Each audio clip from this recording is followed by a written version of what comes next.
Welcome back to In the Zone. I'm your host, Kyle Wagner. With the Super Bowl behind us, the Olympics underway, a surprising skating result, and much more. There's a lot to talk about. In the Zone starts now.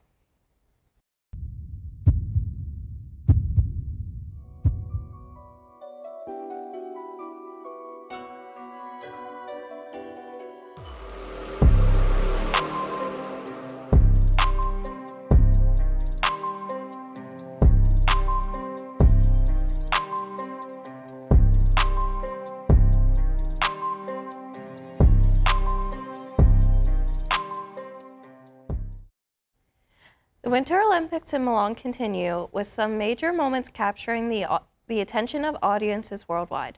The first moment that caught people's attention was a post-game speech given by Norwegian athlete Sturla Holm Ligrid after winning the bronze medal in the biathlon.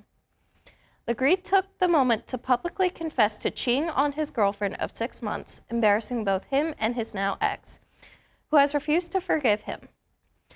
Elsewhere, freestyle skier for Team USA Hunter Hess ended up in hot water after saying he had mixed feelings regarding his home country and representing it. This led to him being attacked online by many right-wing figures, including President Donald Trump, who called him a loser.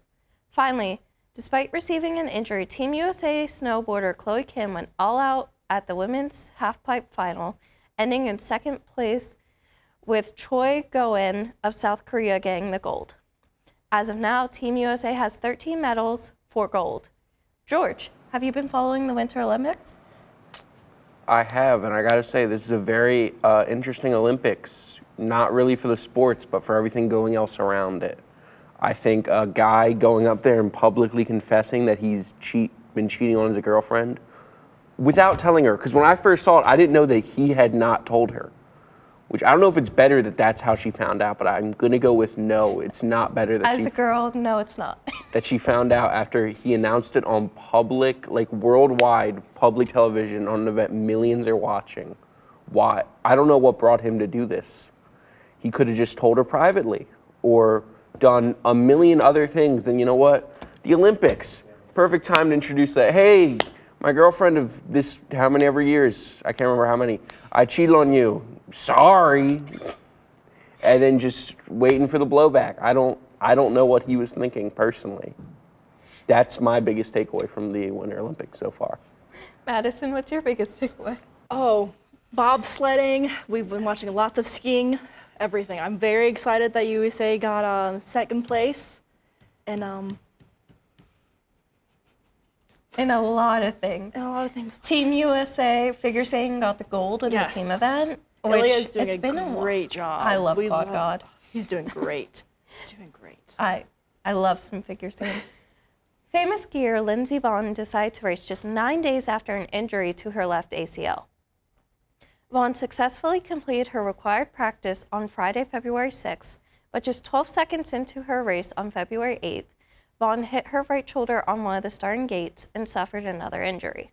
She was then airlifted to the hospital, where it was shared that she was in stable condition. It was later revealed that Vonn suffered a fracture in her left leg, ending her 2026 Olympic run and possibly her career. George, do you think Vonn should have raced? I think it was fully up to her. Would I personally have raced? Probably not, but I mean, being at the Olympics is a once-in-a-lifetime opportunity, and I can see not wanting to give that up for an injury now.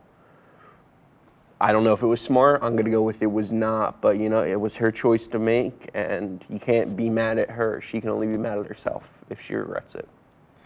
Madison, a lot of people have been calling Vonn selfish. Do you think they would still say that if it was a male skier? I'm unsure. I would like to think so, because with that, high risk comes high reward. So with that, I do think taking the risk is worth it if it comes with winning a medal. Yeah. So I do think both would be treated the same. Now let's send it over to Michael Keehan for the latest in Marauder Athletics. Michael? Basketball teams losing out to Shepherd on February 11th. Shepherd's 6-5, 6-1 victory in the men's basketball has led to them overtaking Millersville in the PSAC East standings, while a 54-79 defeat for the women's team kept Shepherd ahead. The men's basketball team, however, performed better in their February 7th match against Manfield, scoring 80-64. This is in no small part due to senior forward Siraj Ali of Williamsport, who scored 22 points and 11 rebounds on his own. He's looking to pull off that magic again for Millsville's upcoming games against Lock Haven and Kutztown. But the women's basketball team isn't without a star either. Kelly Cleaver, a sophomore forward from Newcastle, has been awarded the PSAC Defensive Player of the Week for the second time in 3 weeks.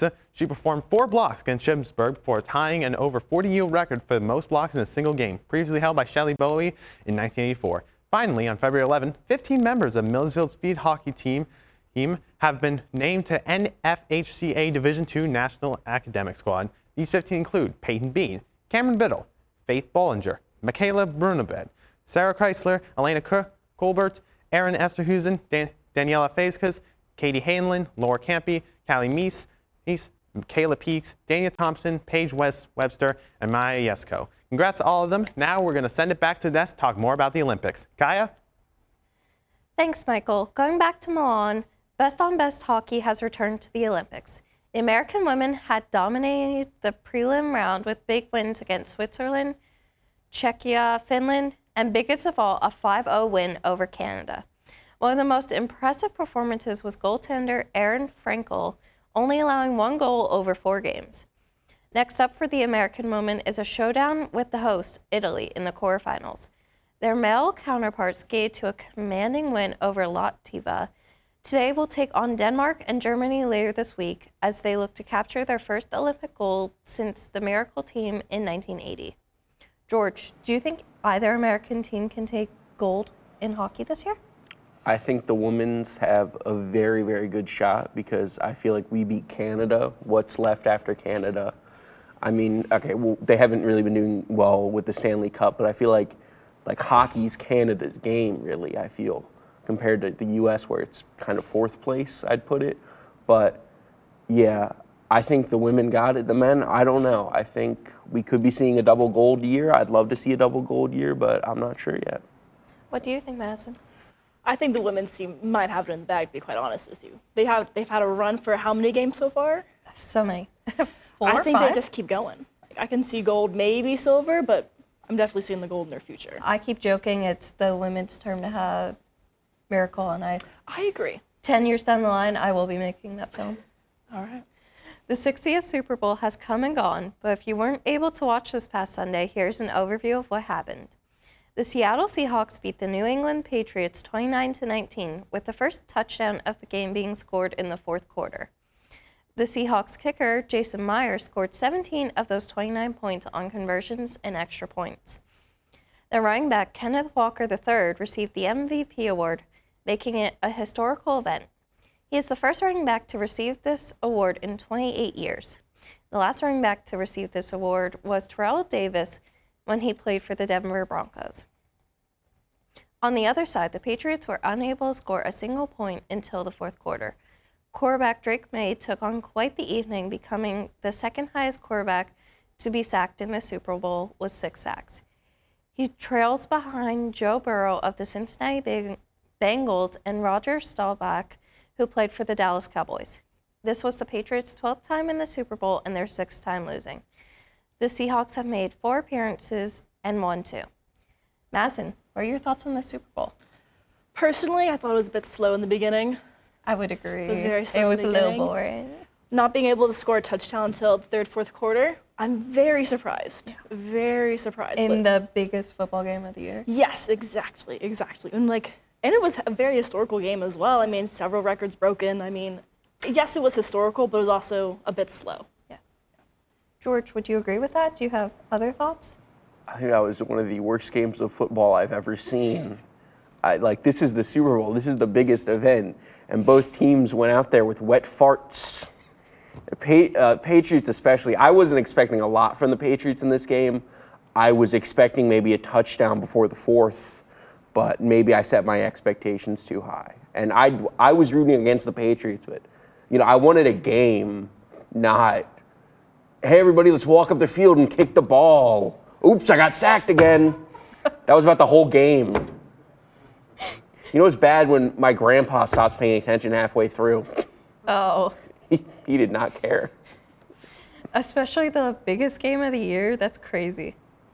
Well, now it's time to go out of bounds.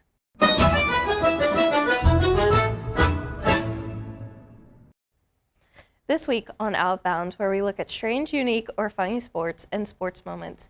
We're still in the Olympic spirit as fans gathered in Milan, Italy for the Winter Games. Many bundled up against the harsh cold, while others came more festively dressed. Let's take a look at the top outfits from Olympic fans so far. That's nice. George. What? I like these so far. That's hard. I like the face paint. That's hard with the leaf. Oh my. Oh. That's. I kind of like it. I love a homemade shirt.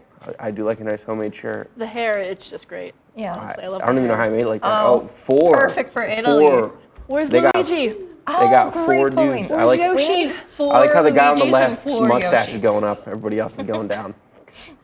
Oh, I didn't even notice that. Oh, very nice. I need that, but Every with Italian USA. is a clown. That's so mean. I mean that nicely. I watched The Sopranos. Chrissy, you're breaking my heart. I said my piece, Chrissy. Great show. Great show. George, what outfit would you most be distracted to see if you were competing in the Winter Olympics? I think if everyone was dressed up as like characters from The Sopranos, like I just said, I don't think I'd be able to focus. I think I'd just be there screaming soprano quotes at them. Your hair was in the toilet, Chrissy. Chrissy. What do you say? What do you do? I'm done. you, I'm Madison? done. Honestly, a lineup of Mario characters where everyone just like the blow-up dinosaur costumes you see around Halloween. yes. A lineup of those that would do it for me. I think I gotta agree with the Mario characters, or just George being there doing Sopranos impressions. That could work as well. Great show. Great show. That'll do for this episode of In the Zone. From George Burkhimer, Madison Shea, Michael Keehan, and the entire In the Zone crew, I'm your host, Kai Wagner. Thanks for watching, and we'll catch you right here next week on In the Zone.